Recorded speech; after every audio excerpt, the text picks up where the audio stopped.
By the time the sun slipped behind the pines on the edge of Willow Creek Trailer Park, 4-year-old Emma Turner was already asleep, curled around her stuffed rabbit with one tiny hand tucked under her cheek. From the outside, Lot 27 looked like every other tired mobile home on the gravel loop: dented siding, a sagging front step, and a porch light that flickered more than it shone.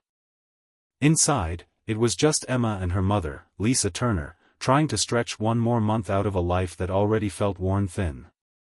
Lisa was 26, a single parent with a faded band t-shirt, dark circles under her eyes, and 2 part-time jobs that never quite added up to a full life.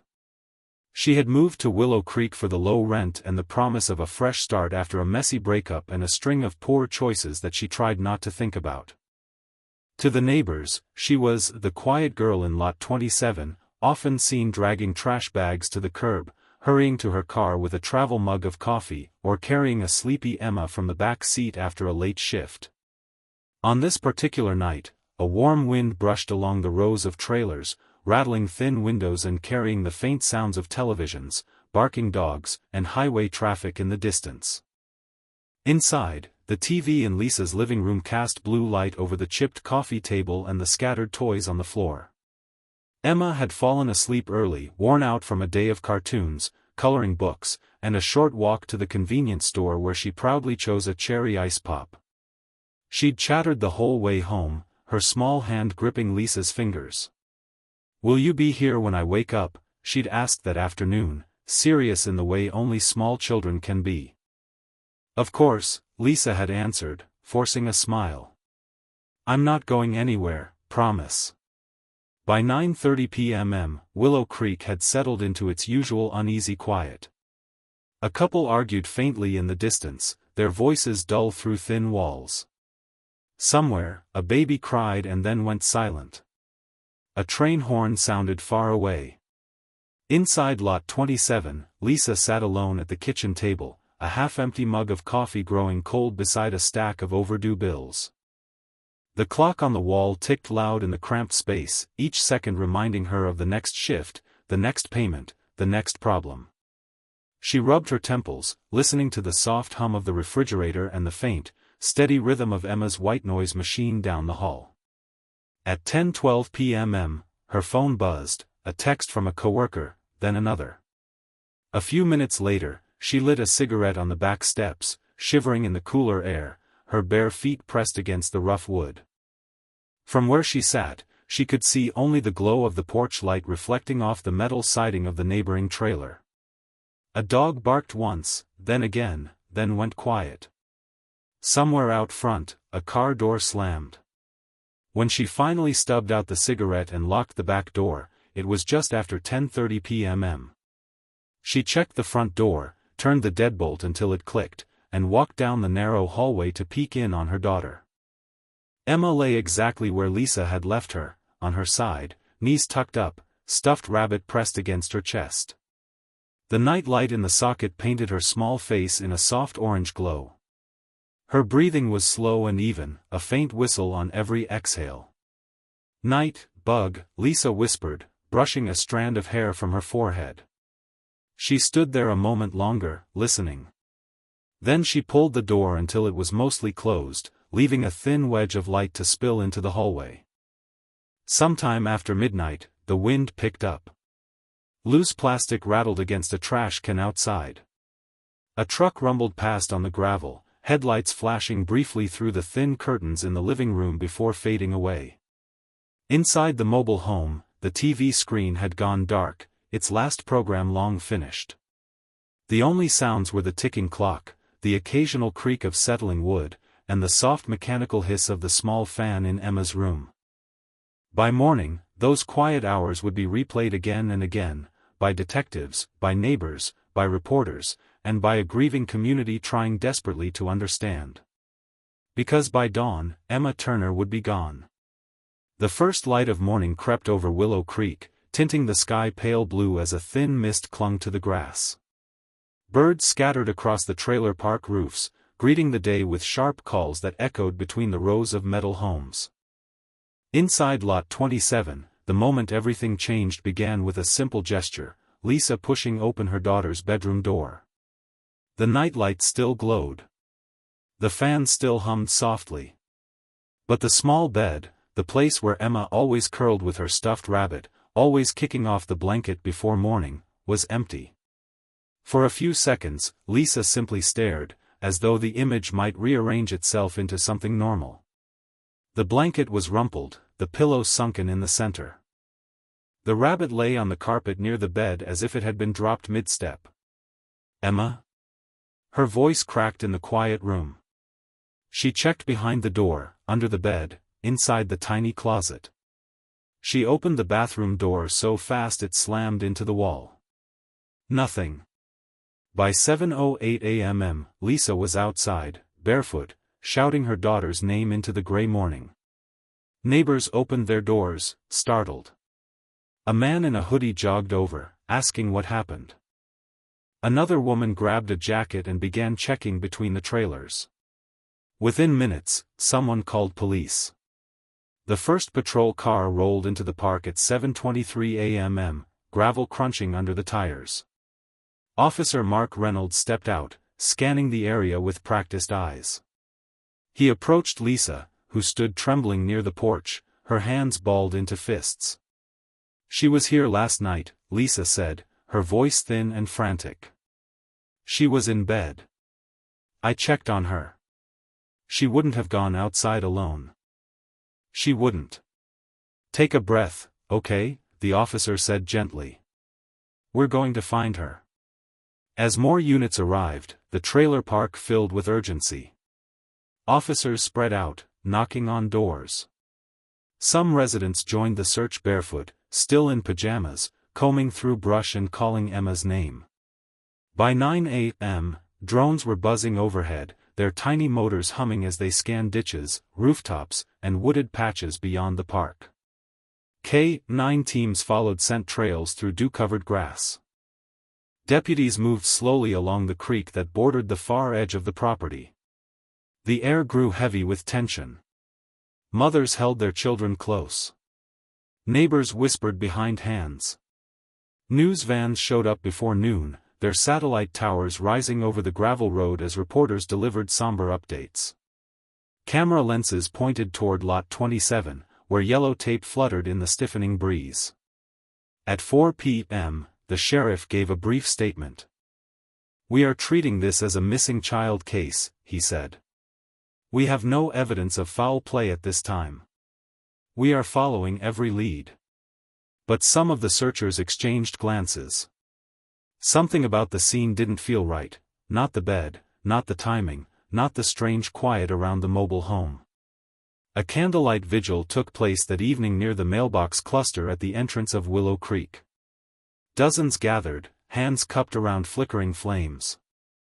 Several people cried as they held signs with printed photos of Emma's round cheeks and bright eyes. "Come home, sweetheart," one woman whispered into the glow. But while the community clung to hope, investigators were already noticing cracks forming beneath Lisa Turner's story. Inconsistencies. Shifts in tone. Details that didn't match the physical evidence inside the mobile home.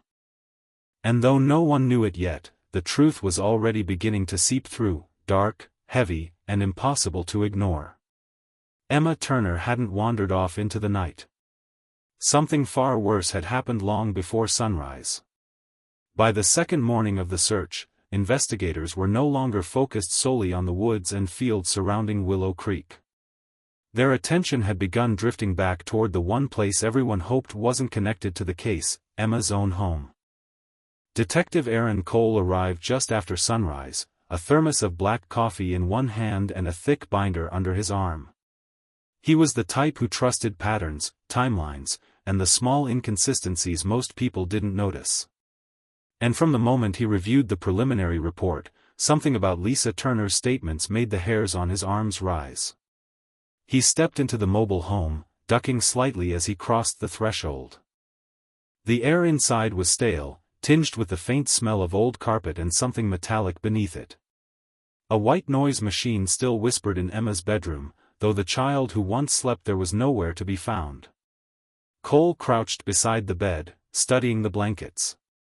They weren't pushed aside the way a restless child might fling them in the night.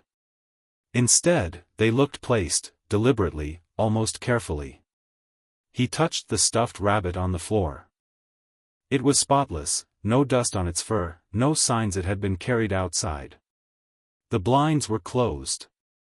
The window locks were intact. And the front door showed no sign of forced entry. If Emma had truly wandered out, she would have had to unlock 2 doors, cross the chilly deck barefoot, and avoid making a sound on the gravel path. It didn't add up. By mid-morning, Detective Cole sat across from Lisa in a small room at the sheriff's office. She looked exhausted, eyes red, hands trembling, her hair pulled into a loose knot that kept falling apart. He began calmly. "Walk me through the night again." She repeated the same story. She put Emma to bed around 9, checked on her at 10, woke up at 7, and found the bed empty. Cole nodded along, letting her speak, until her timeline shifted slightly. I think it might have been closer to 9:30 when she fell asleep, Lisa said, eyes darting. Earlier, she'd said 9.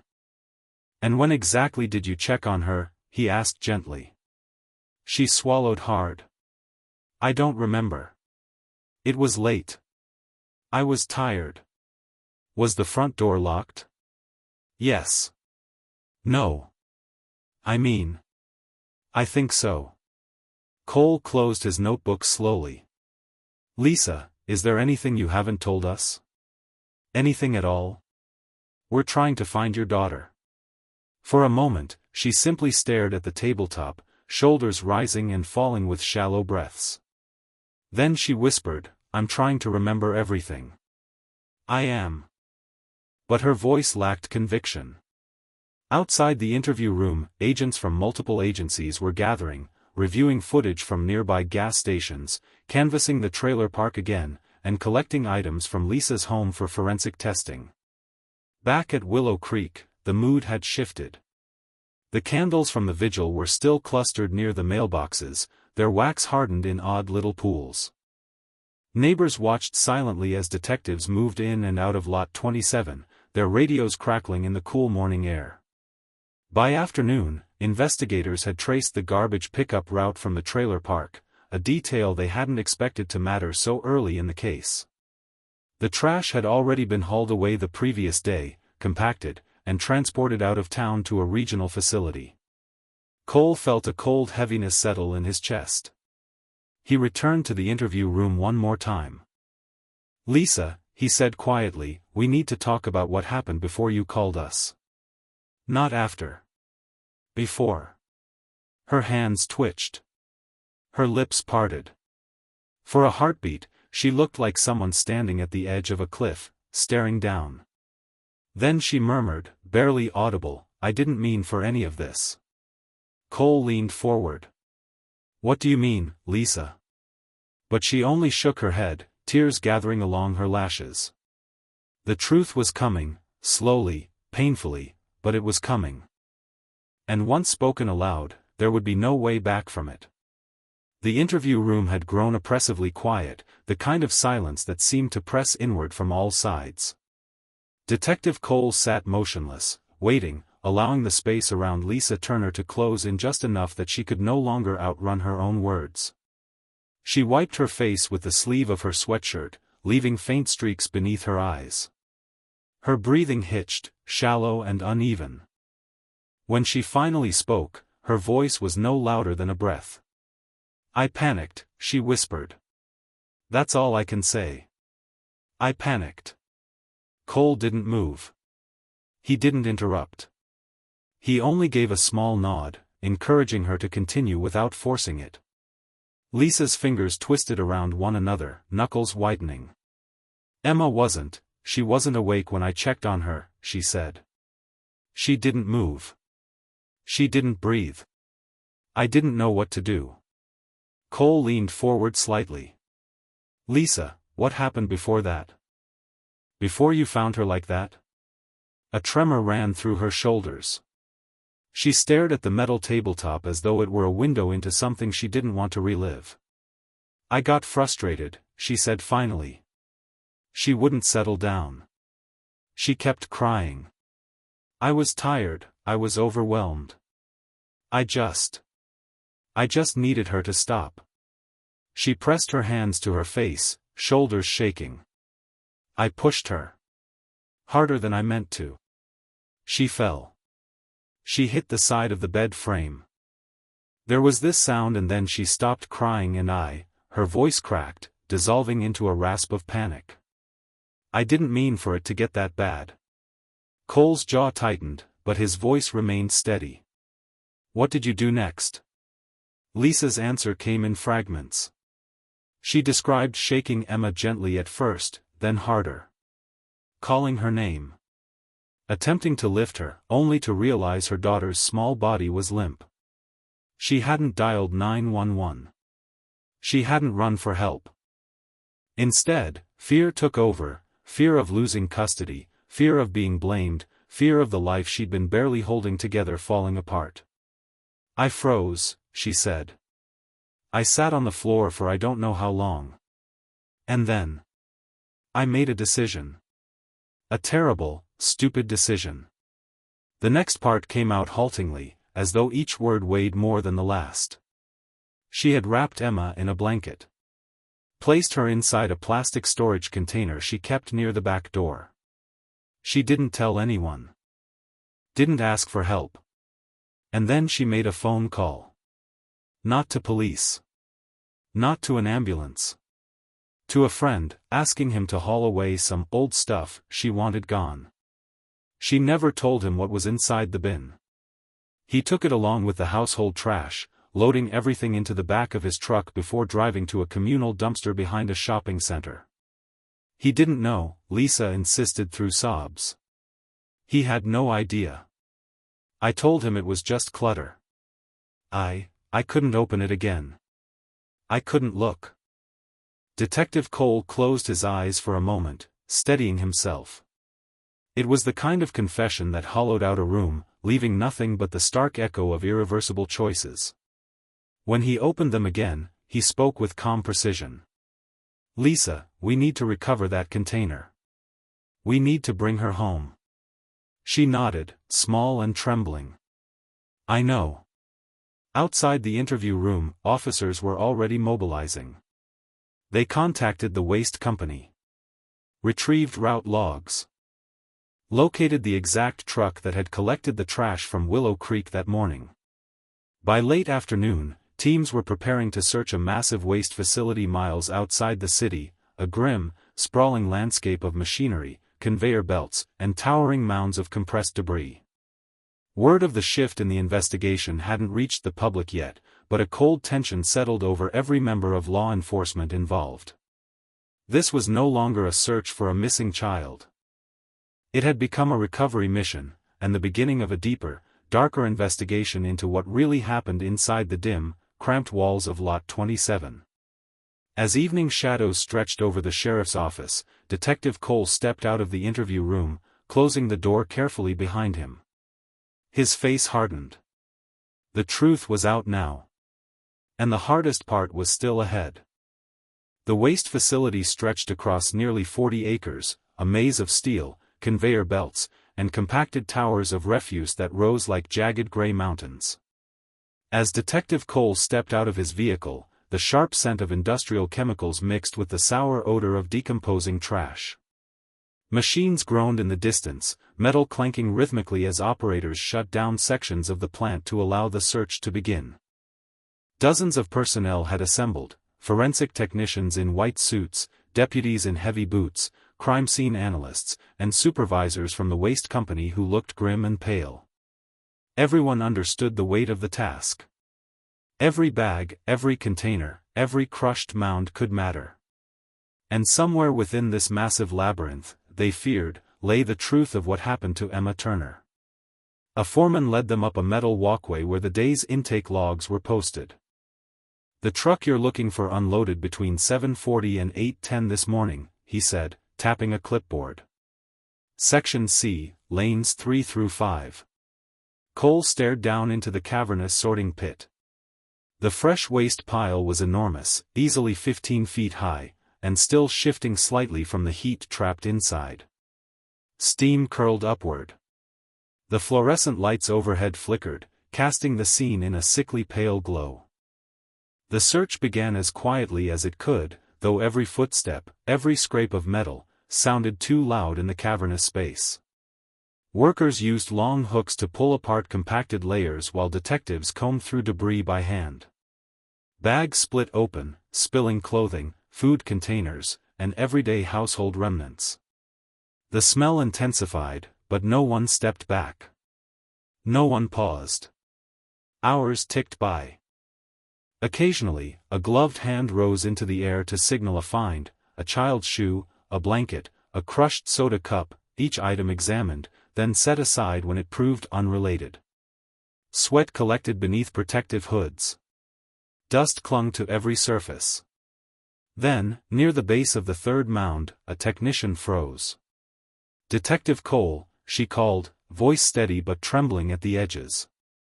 Cole hurried over, his boots sliding slightly on the unstable pile. The technician pointed toward a partially crushed storage bin, its lid warped and cracked from the pressure of the compacting machinery. A faded sticker clung to the side, a cartoon star peeling at the corners. The same type Lisa described. Cole felt a deep, sinking tightness settle in his chest. He crouched beside the bin, his hand hovering above the lid before he finally nodded to the technician. "Go ahead," he said quietly. She lifted the edge. Inside, beneath layers of compacted debris, lay the small form they had been searching for. The room went utterly still. Even the hum of machinery seemed to fade, as though the entire facility had paused in reverence. A hush fell over the team as they slowly, carefully prepared the area for recovery. No one spoke. No one needed to. The weight of the moment pressed on every heart, as heavy and suffocating as the air inside the building. Outside, the sky was beginning to turn a muted gold as late afternoon approached. Reporters gathered behind the facility gates, unaware of what had just been found. Deputies stood guard at the entrance, refusing to confirm or deny anything. When the small body was finally lifted from the bin and placed inside a transport case, Detective Cole stepped back, removing his gloves. His hands shook slightly. He took a slow, deep breath, letting the cold air steady him. Forensic examiners would later confirm what investigators feared: Emma had suffered repeated harm long before that night. Signs of chronic mistreatment revealed a life marked by pain that few had known existed behind the thin walls of Lot 27. Back at the sheriff's office, Lisa Turner sat alone in her cell, knees pulled to her chest, rocking slowly as she waited for news she already knew was coming. She had confessed, but the physical evidence would solidify every detail of the charges forming against her. That evening, as the facility lights flickered on and the recovery team dispersed, Detective Cole lingered near the gate. He watched the horizon grow dim, the first stars appearing faintly above the industrial yard. Another deputy approached quietly. "Hard day," he murmured. Cole nodded. "Harder for her," he said, glancing toward the transport vehicle that held the remains of a child whose life had barely begun. Beyond the fence, the community would soon learn the truth. The vigils, the prayers, the hopeful posters taped to street poles, all would take on a different meaning within hours. And Willow Creek, once united by hope, would soon grieve together in a way no one had prepared for. The final chapter of the investigation, the legal reckoning, was only just beginning. The morning after Emma's recovery, the courthouse steps were lined with news crews, their microphones turned toward the entrance as deputies escorted a pale, expressionless Lisa Turner inside. Her wrists were restrained, her gaze fixed on the ground. The whispers of reporters mixed with the rustle of morning wind, creating a low hum that followed her all the way through the heavy double doors. Inside the courtroom, the air felt tense, thick with unspoken grief. Prosecutors presented a timeline built on Lisa's confession, forensic evidence, and witness statements. They spoke of a troubled home, months of concern from neighbors, and prior involvement from social services that had never escalated far enough to remove Emma from the environment that ultimately failed her. Detective Cole testified calmly, his voice steady even as the courtroom absorbed the weight of each detail. The judge listened intently, occasionally pressing a pen to her lips. A large photo of Emma, smiling, wearing a bright yellow dress, rested on an easel near the jury box. It anchored the room, a reminder of the little girl at the center of every word spoken. Lisa's defense attempted to argue panic, exhaustion, and emotional instability, painting her actions as the tragic choices of someone overwhelmed and afraid. But the evidence was overwhelming, each new piece fitting tightly into the grim reality investigators had uncovered. The sustained harm, the lack of medical care, the concealment, it left little room for doubt. When the verdict was read, the room fell silent. Guilty on all major counts: homicide, child neglect, and improper disposal of remains. Lisa's shoulders sagged as though the words themselves were made of stone. She did not cry. She did not look at the jury. She only closed her eyes, as if shutting herself away from the world that had finally seen everything she tried to hide. The sentencing took place 2 weeks later. The judge's voice was firm but tinged with sorrow as she delivered a lengthy prison term that would span decades. She paused before finishing, her gaze sweeping the room. "This case," she said, "reflects not only a terrible loss, but a responsibility we all share, to protect the most vulnerable among us.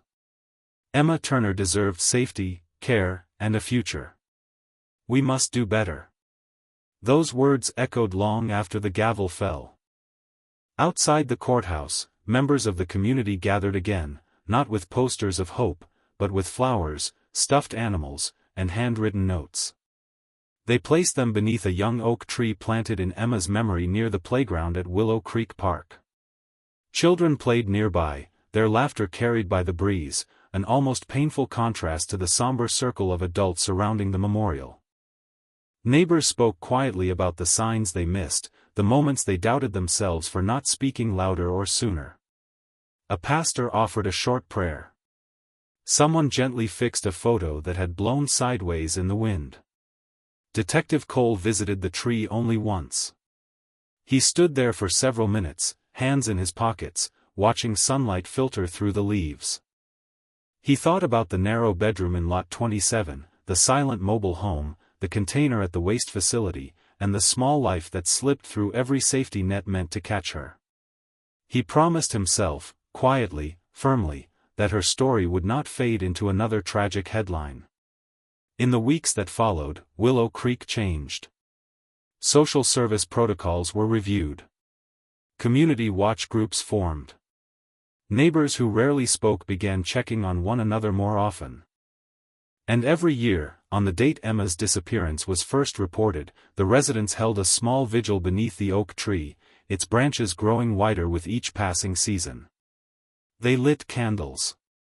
They whispered her name. They remembered the child whose life had been far too short, yet whose memory reshaped the conscience of an entire community. And as the final candle flickered in the dusk, a single truth lingered, quiet but powerful. Emma Turner's story would not be forgotten.